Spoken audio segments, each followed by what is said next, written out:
আসসালামু আলাইকুম এভরিওয়ান, সবাই কেমন আছেন? আশা করছি সবাই খুব ভালো আছেন। আমরাও আল্লাহর রহমতে খুবই ভালো আছি। আজকে দুপুরবেলা খাওয়া দাওয়া শেষ করে বিকেলবেলা হুট করেই মনে হলো যে আজকে আমার বড় বোনের বাসায় যাব। বড় বোনের বাসায় বলতে বাবার বাড়ি থেকে যেই জায়গাটা পেয়েছে, তো সেখানেই আমার বড় আপু কিছু রুম করে ভাড়া দিয়ে রেখেছে। তো ভাবলাম যে সবাই মিলে আজকে সেখানে গিয়ে ঘুরে আসি। আর যেহেতু ভাইয়ারা চলে যাওয়ার পর আয়ান মাসুমের মনটা একটু খারাপ, তো ওদেরও একটু ভালো লাগবে। তো সবাই মিলে আমরা বের হয়েছি বড় আপুর বাসার উদ্দেশ্যে। তো এখানে একটু গ্রাম্য পরিবেশ সব কিছু, আর এখানে বাচ্চারা খেলাধুলা করছিল। তো এখানে আয়ান মাসুম একটু খেলাধুলা করছে। এরপর ওদেরকে একটু খেলাধুলা করালাম বাচ্চাদের সাথে। তো খেলাধুলা করার পর আমরা হাঁটতে হাঁটতে চলে এসেছি একদম বড়াপুর বাসার কাছে। তো এখানে মোটামুটি অনেকগুলো রুম করে ভাড়া দেওয়া আছে। তো যেহেতু বড় আপু এখানে থাকে না, এটা রক্ষণাবেক্ষণ করে আমার বাবা, ভাইয়া, মেজো বোন, আমরাই দেখাশোনা করি। মাঝে মাঝে আসা হয়, দেখা হয়, এরকমই। আর মালিক বাসার না থাকলে যা হয় আর কি, এরকম একটু অগোছালো তো থাকেই। আর বড় আপুর বাসায় কিন্তু অনেক গাছপালা আছে। এখানে লেবু গাছ, আম গাছ, তারপর কলা গাছ, অনেকগুলো গাছপালাই আছে। আর যেহেতু কয়েকটা রুম ভাড়া দেয়া আছে, তো ভাড়াটিয়ারাই সব কিছু দেখে টেখে রাখে। মানে গাছ টাছ যা কিছু আছে সব কিছু ওনারাই দেখে শুনে রাখে। তো আমরা আজকে সবাই মিলে গেলাম বাসায়, ভীষণ ভালো লাগছে। আর মাসুম, আয়ান ওদেরও খুবই ভালো লাগছে, কারণ একটু গ্রাম্য গ্রাম্য সাইড। তো সব কিছু মিলিয়ে আমাদের সবারই খুবই ভালো লেগেছে। আর এ বাসায় কিছু আম গাছ আছে, তো এখানে দেখলাম যে বড় বড় আম হয়েছে। তো সবাই মিলে চিন্তা করলাম যে আমগুলো এখন পারবো। তো আমরা এরকম টাইপের একটা ভিউ কিন্তু সবসময় সোনারগাঁয়ে, মানে আমাদের মামা শ্বশুরের বাসায় গেলে হয়। মানে আম গাছ থাকে, লিচু গাছ থাকে, তো সেখান থেকে আমরা একদম আম পেড়ে তারপরে খাই। তো আজকে এই বাসায় এরকমটা হচ্ছে, আমাদের কাছে ভীষণ ভালো লাগছে ব্যাপারটা।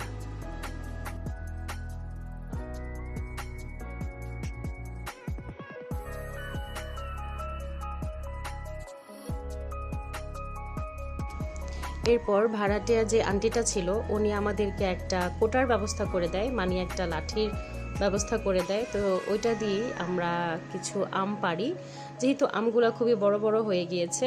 আর ওই আন্টিগুলো বলছিল যে আমগুলা পেরে নিয়ে যেতে। তো যেহেতু আমগুলা খাওয়ার মানুষ নেই, তো গিয়েছি। আর বড়াপুর বাসার এই প্রথম আম হয়েছে, তো ভাবলাম এটা বড়াপুকে ভিডিও কলে দেখালে ও খুব খুশি হবে। আর আমরা তো খুশি হয়েছি। তো সেজন্য সবগুলো আম আমরা পেরে বাসার জন্য নিয়ে আসি, আর কিছু আম ওনাদেরকে দিয়ে আসি যাতে করে ওনারাও খেতে পারে।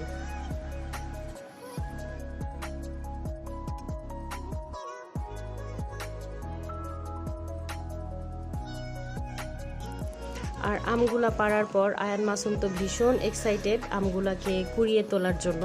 তা আমরা কিন্তু সোনারগাঁয়ে গেলে সবসময় এরকমটা পাই বা এরকমটা করি।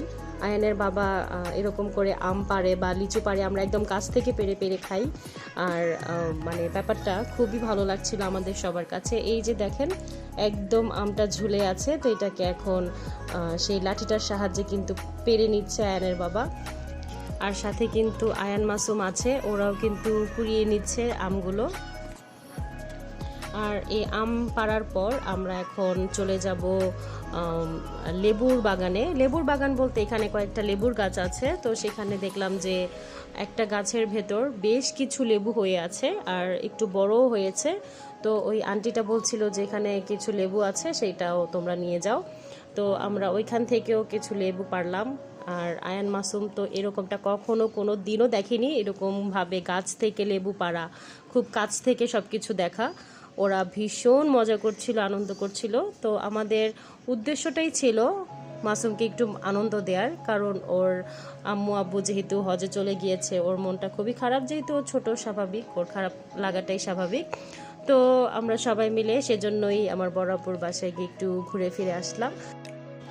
আর আয়ানের বাবা আর ওই আন্টি আয়ান মাসুমের হাতে লেবুগুলো পেরে পেরে দিচ্ছিল, আর ওরা দুজনেই লেবুগুলো নিয়ে খুবই আনন্দ করছিল, আর এগুলোকে আমাদের কাছে এনে এনে দিচ্ছিল। তো সব মিলেই কিন্তু ওরা ভীষণ মজা করেছে। তো আমাদের কাছেও ভীষণ ভালো লেগেছে। আর বরাপুর বাসায় অনেকগুলো গাছপালা আছে, আর যেহেতু ওরকমভাবে রক্ষণাবেক্ষণের মানুষ নেই তাই ঝোপঝাড় হয়ে একদম ভরে ভরে ছিল। তো এগুলো মাঝে মাঝেই ভাড়াটে আন্টিরা ক্লিন করে দেয়, আবারও হয়ে যায়। তো যাই হোক, ওরা কিন্তু এই যে লেবুগুলো খুব সুন্দর পেরে পেরে তারপর এখানে রাখছিল, আর লেবুগুলোতে খুবই সুন্দর ঘ্রাণ ছিল।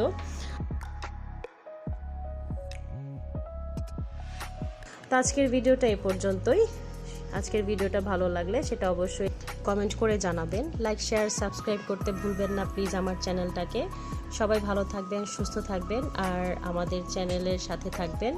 আমাদের পরিবারের জন্য দোয়া করবেন, আমরাও আপনাদের জন্য দোয়া করি। আপনারা যে যেখানে যেভাবে আছেন সবাই ভালো থাকেন, সুস্থ থাকেন।